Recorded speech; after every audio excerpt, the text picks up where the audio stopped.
This is my portfolio. And it wasn't like this before, but after researching the best portfolios and the best advice on portfolios, I realized that mine did none of the 4 things that a portfolio must accomplish. And I realized that if I left it how it was, I would never achieve my dream of working on a picture book for a big publisher.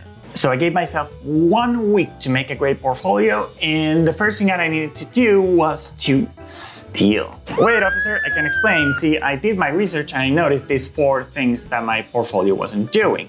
So yes, I stole it, but they'll never catch me. And I'm so confident about it that I'm going to tell you exactly how I did it. First, this was my portfolio until a week ago. And you may think, hey, I really like these images. Thank you so much. I don't hate them, but this portfolio is useless. Because if you're like me, I'm sure that you think that your portfolio must show the best of your work.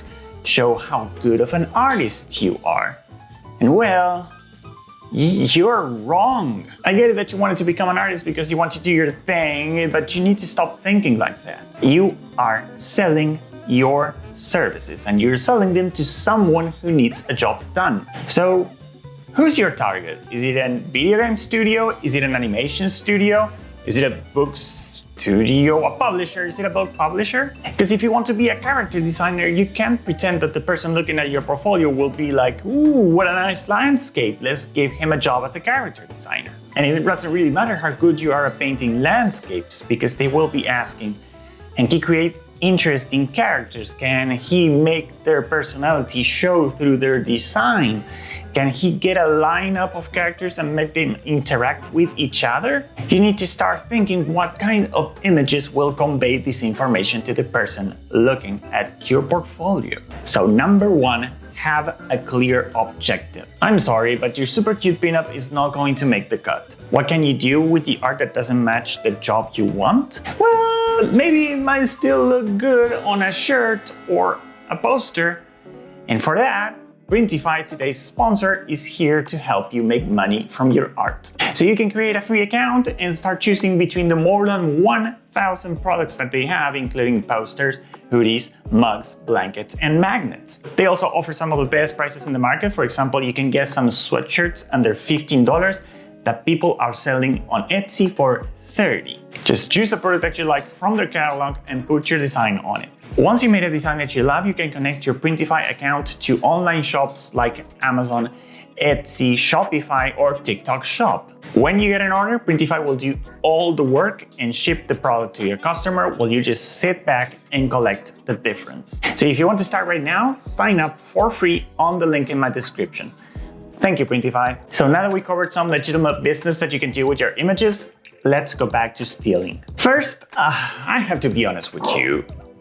The thing about the portfolio having a mission to showcase that you can get a job done, this is something that never occurred to me before. And I know, I've been doing this for 15 years, but the thing is that I always managed to find a job somehow.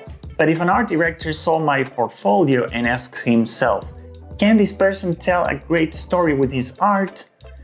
The answer would be no. Not because I can't, but because my portfolio doesn't show it. And no matter if it is games, animation, character design, picture books, or editorial, you have to ask yourself, can I tell a good story?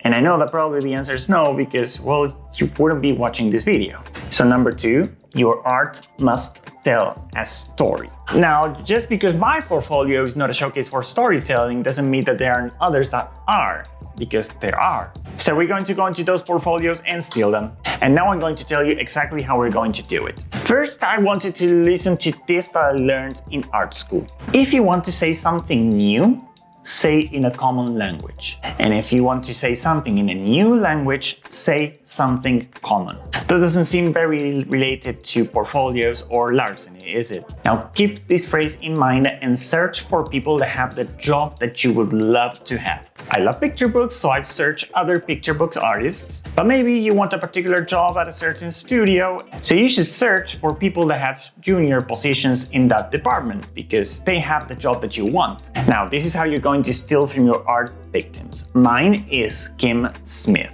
I love everything she does, but I also really like this image in particular.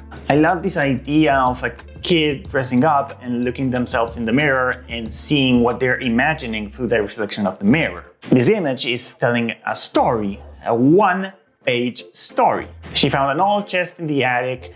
In the chest there was a fur coat. She wore it and now she thinks she is a bear. It's all there. But now that we're talking about reflections, I remember that there's also this Sydney Smith image that I really like, so I'm going to steal that too. Now the story I want to tell is kind of different. I don't do cozy, so my kid won't be turning into a cute bear. He'll be a dinosaur, and he won't be just looking at himself in the mirror, he'll be terrorizing someone. A cat. The cat is sleeping on a windowsill, and on that window, we'll see a reflection that shows what the kid is imagining. But see, this cat is not his cat, it is his neighbor's cat. And she doesn't look too pleased with what she's witnessing through the window. Now you've seen me compose this image on the right, and I'm thinking about this as if I was designing a spread. So now I'm about to tell you what I'm going to do with the left part. See, since I work on picture books, drawing full illustrations are not the only thing that I have to do. In fact, most picture books usually have different type of illustrations that you have to include in them. So here on the left, I'm drawing 3 spots with the kid crawling through the neighbor's lawn and towards the cat. I added a mailbox to indicate that the kid is entering someone's lawn. I also left some space for text because it is very important to show that you can create a compelling image while also leaving space for the text. So a full page composition, spot illustrations, consistent character design, room for text, storytelling. I'm trying to check as much boxes as I can. But as I finish this image, I also want to talk about another example of stealing that works really well. In this video by The Art Nest, he talks about being a Ubisoft fan and wanting to work on Assassin's Creed. But instead of making Assassin's Creed fan art, he thought medieval adventure with swords and stealth. So he created a concept art for a new version of the Three Musketeers. Medieval adventure with swords and stealth is a very common thing to say, but you are saying it in a new language, your style, your voice. It is not uncommon to go through picture book portfolios and see everyone's take on Red Riding Hood. It is a very common story, so we can push the way that we tell it so we can shine. Which, by the way, I should absolutely mention this, no fan art. The whole purpose of your portfolio is show that you can do the work in a way that only you can do it. So no millionth version of Spider-Man unless you have a very unique take on it. One that shows your voice. So now I'm done with my illustration, the one I stole. But if I show you what I did in my image, does it look like Kim Smith's? Well, no, because all I took was kids' imaginations told through reflections.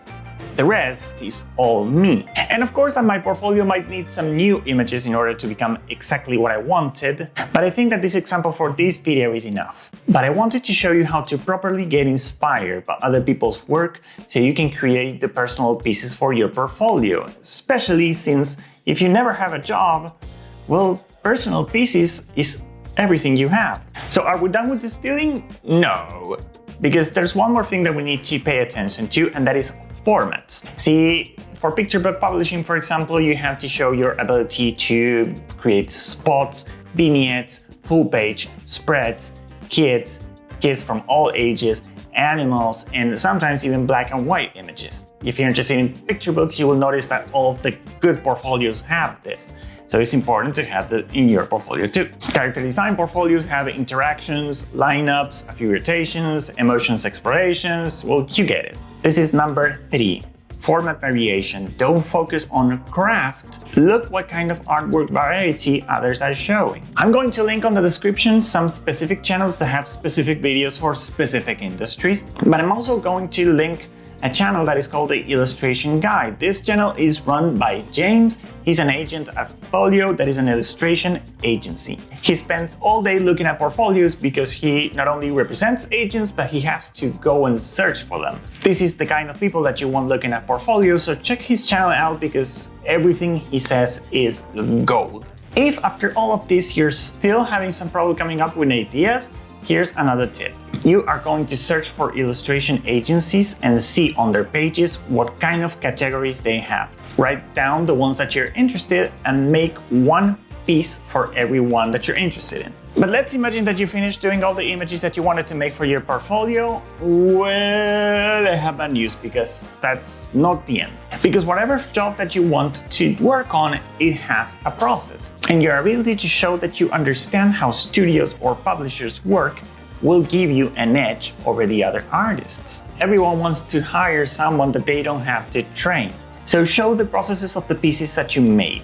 The exploration, the sketches, but don't show the mistakes that you made. No one's interested in that. Show the things that you would hypothetically put in your art book. This is number 4, explorations. So, clear client objective, storytelling, format variations, and explorations. Anything else? Yes, let's move on to format. First, your name. Even that I was doing wrong. I can keep the Happy Can Draw, but my name also has to show up somewhere. Second, now that you don't mind getting your hearts dirty, you're going to steal from Inma Hortas, and you're going to put a very short paragraph about yourself. But keep it short. Third, you're going to steal Jackie Drushko idea of having the first and last image of your portfolio be a splash page. An image where you put your name, the title that you're looking for, and maybe some social media links. Fourth, you're going to put your best work first. Art directors have little to no time to see if you are any good, so your best work has to be up there. Fifth,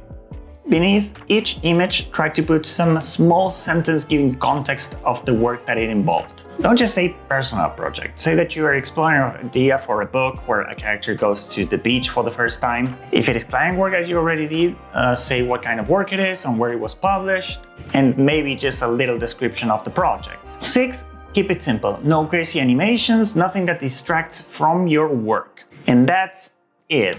And now I can finally show you actually my portfolio.